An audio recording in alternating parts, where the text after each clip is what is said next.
Hello everyone and welcome back to the Bonehead Collective, where we catch up with the girlfriend playing Elden Ring. We have to start on a bit of a sour note. Unfortunately, OBS for some reason on this recent update defaulted my hotkeys to spacebar to start and stop recording, so we ended up losing a lot of footage. Like, it was entirely unusable because of the amount girlfriend jumps. But on a strong note, we do get to see her here at Castle Morne as she's just wrapping up finishing off some of the Misbegotten hanging around the beginning bonfire. Afterwards, she finds herself going up and through the rest of the castle, ultimately making her way to the boss fight room against the Leonine Misbegotten. Girlfriend quickly realised that this creature moves a lot faster than anything she's dealt with before. It's very agile, and it kind of kept her on her toes a lot more than she had really been experiencing so far. And as you might expect is kind of the case with a lot of these boss fights, the first time didn't go so well. But I suppose in a game like this, it's kind of a given that the first one's more or less a write-off. That didn't deter her. She ran all the way back to the boss fight room, and on her second and third attempt, got further along in the fight, but it was ultimately her fourth attempt which saw her take down the Leonine Misbegotten with the help of her summoned wolves. Now, regardless of how you feel about summons in this game, if they make the game easier or not, I think this is a really good example of how From Software's implementation of the mechanic really does help new players, especially those who are fresh to Souls games or just fresh to games in general. I think one of the reasons the girlfriend is becoming more confident and struggling less and less is because she knows there are times where she can fall back on her wolves for a little bit of backup, as fragile as they are. After her victory in Castle Morne and claiming the grafted greatsword as her reward, the girlfriend decides to go back for a little bit of a wander and explore a little bit more of Limgrave. Now, I should say once again that in this recording session I wasn't in the room. I'd only come in to help her out if she was really stuck. But one thing I didn't know, and one thing she failed to mention to me when she was recording on her own, is she wiped out one of the troll-led caravans. I was watching in awe as I see the footage of her riding on horseback towards the massive enemies, taking them out with the nomadic horse rider alongside. And even though things got a little bit dicey and hairy, she managed to take out all of them and the trolls and claim the great axe on the back of the caravan itself, which I was not expecting to see when I reviewed this footage.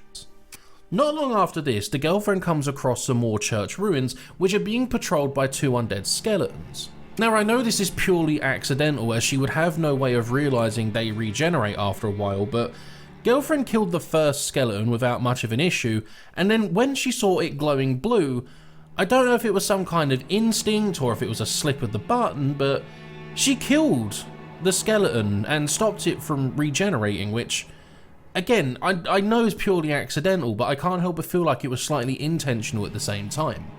And it's here that our first recording session came to an end, as the girlfriend found herself lost in Mistwood and saw a few of the large rune bears wandering around, and with some sense of sensibility, decided it's probably best not to take on the giant bears. A few days later, we get back on a second recording session with a little bit more pep in our step as we managed to get our hands on a controller, which I thought might ultimately be the saving grace for girlfriend and make the experience a little bit more smooth. Getting used to the controls and wandering around for a bit, just swinging wildly and getting used to what button does what, having to learn a whole new control scheme now. In her travels, she comes across another set of ruins of a church which are being guarded by one solo troll. Full of confidence, piss and vinegar, she runs up to the troll in an attempt to attack it and quickly gets her ass handed to her. The new control scheme left her a bit flustered and wondering what to do. At this point, she had put almost 12 hours into playing with keyboard controls, and having to flip to a whole new control scheme was unsurprisingly jarring and something neither of us really foresaw. And after dying to this thing for a few times, the girlfriend gave up on the controller and willingly went back to keyboard.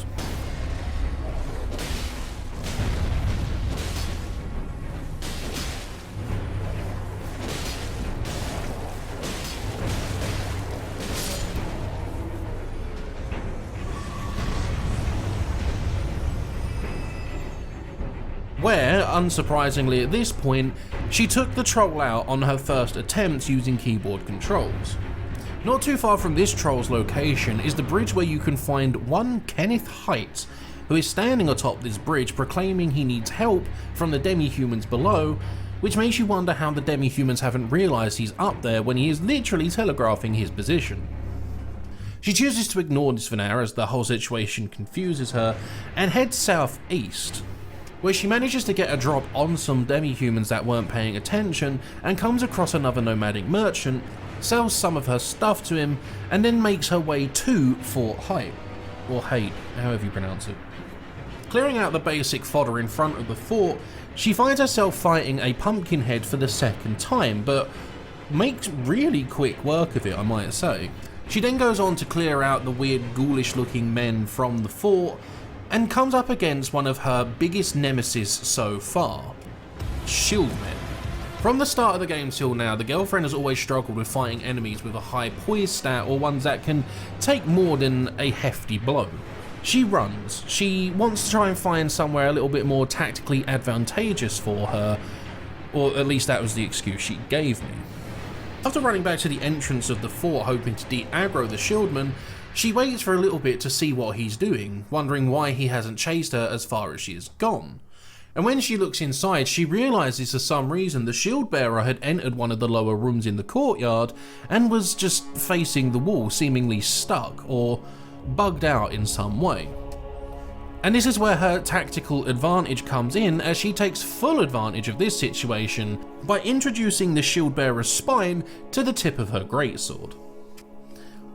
Now, I did explain to the girlfriend that Kenneth Haight is an NPC who will effectively ask her to clear this place out anyway, but because this guy was shouting so much and repeating himself so often, she didn't care for him and just decided to do it anyway and not tell him. And at this point as well, we don't know how far she's willing to progress into the game, so I didn't feel like there was any real significant value in having her activate an NPC questline when she likely won't ever make it that far.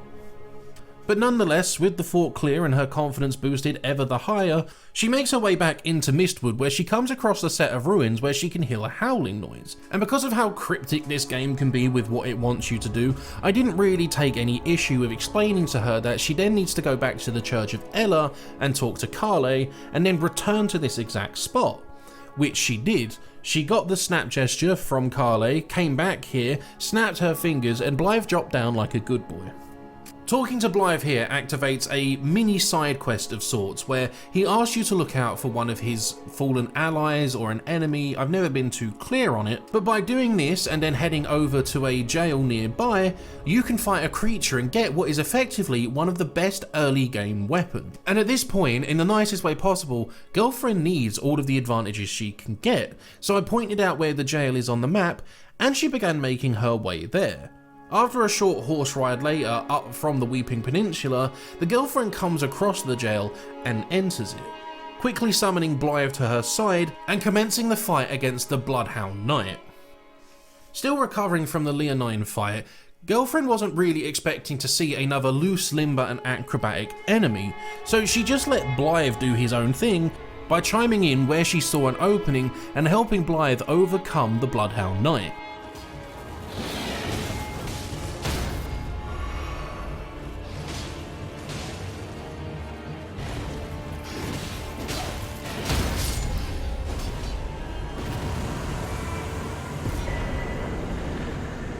After returning to the real world and talking to Blaidd for a little bit, she then travels to the south of Ughill Lake, where she can level up and try out her new toys. She found out she somehow got her hands on a crossbow and equipped that, and then equipped the Bloodhound Fang, where she discovered Ashes of War.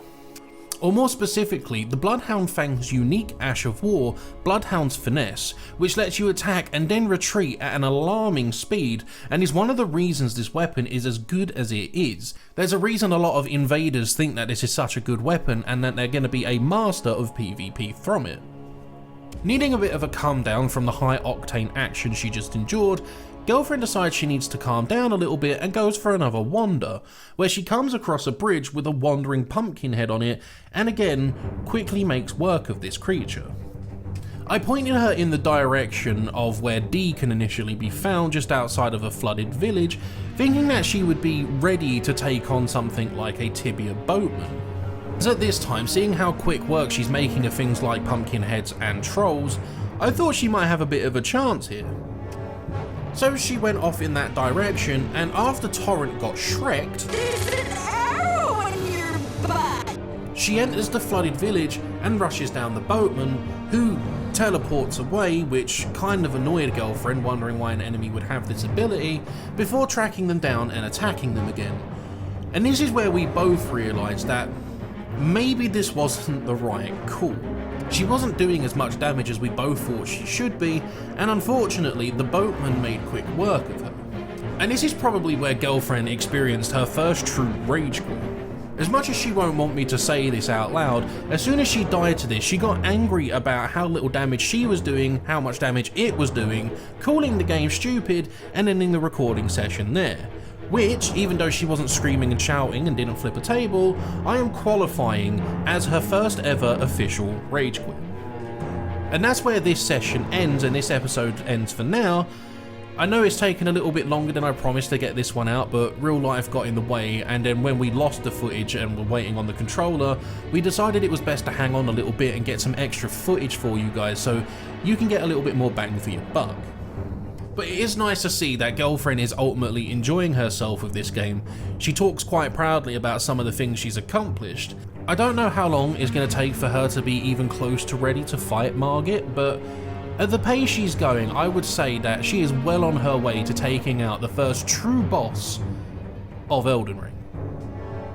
But that remains to be seen too, and until then, thank you all so much for watching. We will see you in the next video. Bye!